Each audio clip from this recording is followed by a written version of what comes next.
शासनाने निर्णय घेतला की 12 फुटाच्या कमी रस्ता असणार नाही। शेती करता रस्ता मिळणे हा शेतकऱ्याचा मूलभूत अधिकार। आतापर्यंत शेतकऱ्यांच्या शेत रस्त्यांपर्यंत जो कोणी लक्ष दिलं नाही ते या शासनाने दिलं। तो पुढच्या काळात ही अपील जी आहे शेत रस्त्याची ती एडीओ पद्धत संपली पाहिजे। शेतकरी चिखलातून फसत जातो, बैलगाडी फसते, बैल एखाद्या शेतात रस्ता नसेल 2 शेतकऱ्याची संमती करून त्यांचा 12 फुटाचा रस्ता करून देणे। शेतीतील माल काढताना भांडणं, डोके फुटलीत, मारहाण झाली, मृत्यू झाला। जेव्हा विधानसभा निवडणुकीला समोर गेलो तेव्हा माननीय मुख्यमंत्री देवेंद्र फडणवीसजींनी जो संकल्पनामा राज्याला दिला होता त्यामध्ये आपण हे ठरलं होतं की शेतकऱ्यांना शेतीचे रस्ते असले पाहिजे। महसूल खात्यानं संपूर्ण जबाबदारी घ्यावी आणि या विषयात शेतकऱ्यांना न्याय मिळवून द्यावा, हे देणार का अशी माझी मागणी आहे। हे पांधन रस्ते महसूलचे आहेत, मालकी महसूलची आहेत, कंट्रोल तहसीलदारचा आहे। तहसीलदारशिवाय अतिक्रमण निघू शकत नाही, तहसीलदारशिवाय कुठलीही कारवाई होऊ शकत नाही। म्हणून त्यांची मागणी आहे की महसूलनी एखादी अशी योजना करावी जी लातूर पॅटर्न किंवा आपला अमितजी लातूर पॅटर्न किंवा नागपूर पॅटर्न प्रमाणे असावी। पण आता या ठिकाणी आपण 4-5 गोष्टी ज्या महत्त्वाच्या या ठिकाणी केल्या आहेत त्यामध्ये पूर्वी आता पांधन रस्ते बांधण्यापूर्वीची जी उपाययोजना आहे त्यामध्ये आपण शेत रस्ते व गाव रस्त्याची हद्द निश्चिती झाली पाहिजे। ती अमरावती पॅटर्न चांगली आहे। अमरावतीने प्रत्येक ग्रामपंचायतचे सर्व रस्ते एका ग्रामपंचायत वाईज त्यांनी नकाशामध्ये त्या ठिकाणी रेखांकन केलं आणि प्रत्येक ग्रामपंचायतला ते नकाशे आता लावले। एक अमरावती पॅटर्न तयार झालं। या शेतरस्त्याची मोजणी करणे, त्यांचं अतिक्रमण काढणे, शेतरस्ते खुले करण्याबद्दल मोहीम घेणे, शेतरस्त्याच्या प्रकरणाची अपील हे मंत्र्यापर्यंत येतं। पुढच्या काळात ही अपील जी आहे शेतरस्त्याची ती एडीओ पर्यंत संपली पाहिजे। म्हणजे नायब तहसीलदार पहिली अपील अथॉरिटी, दुसरी एडीओच्यावर ॲडिशनल कलेक्टर, ॲडिशनल कमिशनर, मंत्र्यापर्यंत अपिला येतात। त्यामुळे 2च ठिकाणी या अपिला संपल्या पाहिजे। याकरता आपण त्या ठिकाणी निर्णय घेणे, वाटप पत्रामध्ये शेतरस्त्याचा उल्लेख नाही आहे तो करणे, शेतरस्त्याचे सीमांकन व हद्दनिश्चिती करणे, शेतरस्त्याचे प्रलंबित प्रकरण निपटारे काढणे। जसं आता एक पुण्यामध्ये आमचे पुणे जिल्हाधिकारी डुडी यांनी लोक अदालत घेतली। 30,000 प्रकरणं पेंडिंग होते, त्यातले 11,000 प्रकरणं लोक अदालतीमध्ये घेऊन हे रस्त्याचे प्रकरण संपवले, आणखी काही प्रकरणं संपवले। अशा लोक अदालती घेणे जेणेकरून आपल्याला या ठिकाणी प्रलंबित प्रकरण निपटारा करणे, शेत व गाव रस्त्याचे सपाटीकरण करणे, रोड मॉडेल व्हिलेजमध्ये त्या ठिकाणी आपण काही पांधन रस्ते घेतले, चालू वहिवाटीच्या रस्त्याचे सर्वेक्षण करणे, गाव नोंदी नकाशावर करणे, शिवपांधन शेतरस्त्याचे नंबर करणे, सर्वेक्षण करणे, त्याला नंबर देणे। अशा एखाद्या शेतात रस्ता नसेल 2 शेतकऱ्याची संमती करून त्यांचा 12 फुटाचा रस्ता करून देणे। पांधन रस्ता शिवरस्ता हा 30 फुटाचा आहे, काही ठिकाणी 40 फुटाचा आहे, काही 60 फुटाचा आहे, तो असणारच आहे, तो सरकारी रस्ता आहे।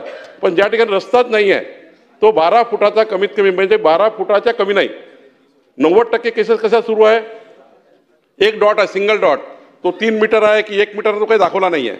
त्यामुळे शासनाने निर्णय घेतला की 12 फुटाच्या कमी रस्ता असणार नाही, तो 12 फुटाचाच असेल, त्यापेक्षा जास्त असेल, 12 असेल, 15 असेल, 18 असेल, जेवढी जागा असेल तेवढी असेल, पण कमीत कमी 12 फूट असला पाहिजे।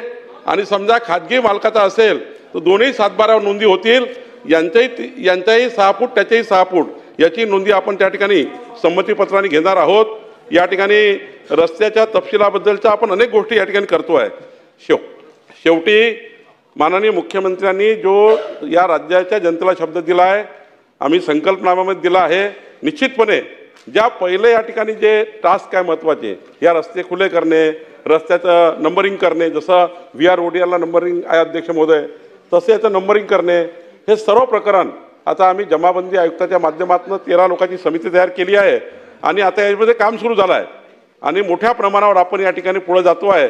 आता प्रश्न एवढाच आहे की रोजगार हमीतर्फे एक योजना सुरू आहे त्या ठिकाणी पांधन रस्ते बांधकामाची, तर त्यांची जी वेगळी मागणी आहे की आमचं वेगळं बजेट हेड करावं, त्यामध्ये थोडे वेगळे शासनाकडून काही पैसे मिळावे, काही DPCतनं मिळावे, आमदारांनाही काही पैसे देता आले पाहिजे याकरता आणि रस्ते बांधकाम करता आले पाहिजे। ही गोष्ट खरी आहे की महाराष्ट्राच्या ग्रामीण महाराष्ट्राचा शेत रस्ते हाच प्रश्न आहे। निश्चितपणे यावर चांगली उपाययोजना करण्याचा प्रयत्न करू। आतापर्यंत शेतकऱ्यांच्या शेत रस्त्यांपर्यंत जो कोणी लक्ष दिलं नाही ते या शासनाने दिलं, परंतु माझी या पांधन रस्त्याची जी लक्षवेधी आहे त्याची मागणी वेगळी आहे। ही लक्षवेधी फक्त माझी नाही आहे, तर या ठिकाणी समस्त ग्रामीण विभागातल्या आमदारांची आहे आणि सगळ्यांचा एक आवाज आहे आणि हा आवाज शेतकऱ्यांचा आहे.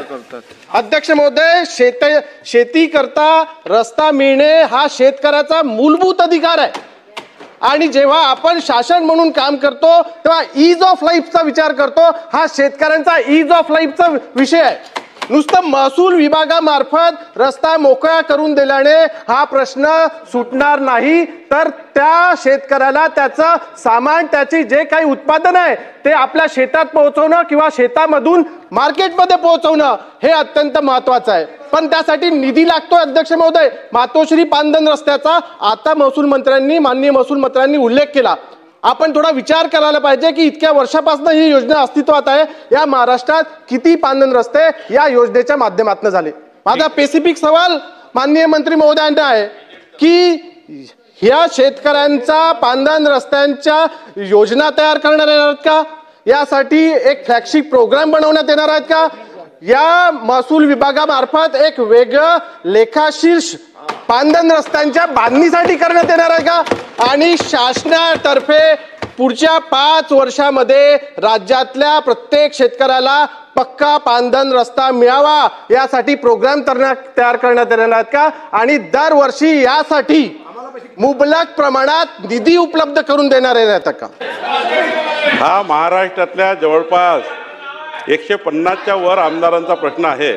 अध्यक्ष महोदय, हा प्रश्न 150 विधानसभेच्या वर विधानसभा सदस्याचा प्रश्न आहे आणि हा प्रश्न अत्यंत महत्त्वाचा आहे. मी सुमित वानखेडेजींना आवर्जून सांगेल, सुमित वानखेडेजी, आपली पोटतिडकी मला माहिती आहे की आपली प्रायोरिटीच आहे शेतकऱ्याचे रस्ते बांधणे. आणि आपण त्या ठिकाणी मी सांगितलं आहे की या रस्त्याला जी मागणी मागच्या बजेटमध्ये माननीय मुख्यमंत्री महोदयांनी, माननीय अजितदादांनी जी एक त्या ठिकाणी स्पीचमध्ये, बजेटच्या स्पीचमध्ये सांगितलं की आपण याचा नागपूर पॅटर्नचा विचार करू, लातूर पॅटर्नचा विचार करू, पांदन रस्त्याला प्राधान्य देऊ. निश्चितपणे मला रोजगार हमी, ग्रामविकास आणि महसूल या तिन्ही विभागाची चर्चा करून याचं वेगळं लेखाशीर्ष करता येईल का, याच्याकरता कुठले निधी आपल्याला त्या ठिकाणी कन्वर्जन करता येईल असाही विचार करून आपल्याला अत्यंत महत्त्वाचा जो जटिल प्रश्न या राज्याचा आहे, म्हणजे आजकाल लोक VR मागत नाही, ODR मागत नाही, FDR मागत नाही, आपण सारे करून टाकले आहे. पण महत्त्वाचा प्रश्न आता पांदन रस्त्याचा आहे.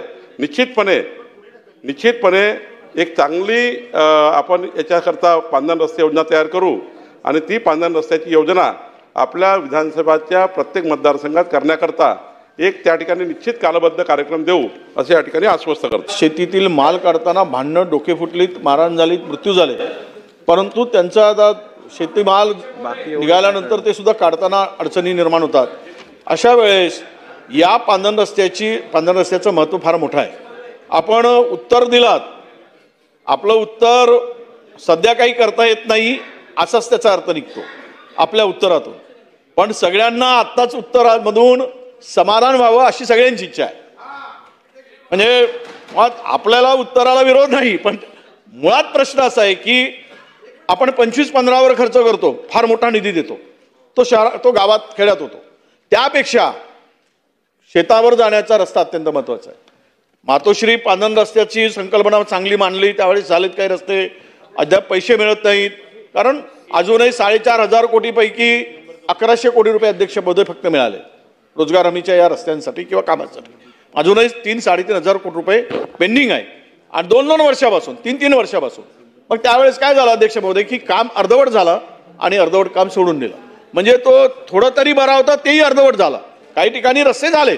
मला एवढंच विनंती आहे, खरं म्हणजे हा विषय गांभीर्यानं घेऊन, हा विषय आपल्याशी जोडला आहे.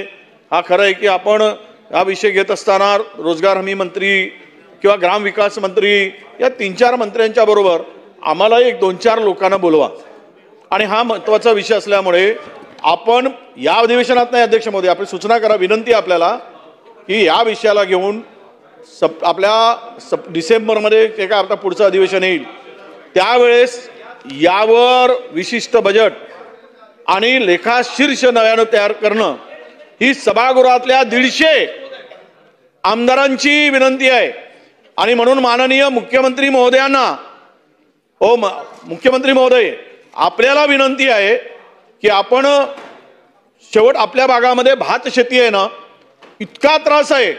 उलट कापसाची शेती सोयाबीन थोडा तरी कमी आहे, कारण आपलं चिखलच एवढा असतो. नाही तेवढाच आहे. तुमचाही आहे, मी नाही म्हणत नाही. आमचा आणि तुमचा सारखाच त्रास आहे, दोघांचाही सारखा आहे.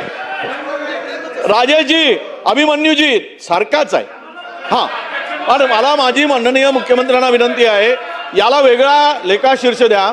इतर कामापेक्षा या महाराष्ट्रातील शेतकऱ्यांना शेतापर्यंत जाण्यासाठी जो रस्त्याची आवश्यकता आहे तो पूर्ण करण्यासाठी एक हेड तयार करून त्यावर विशिष्ट निधी टप्प्याटप्प्याने द्या.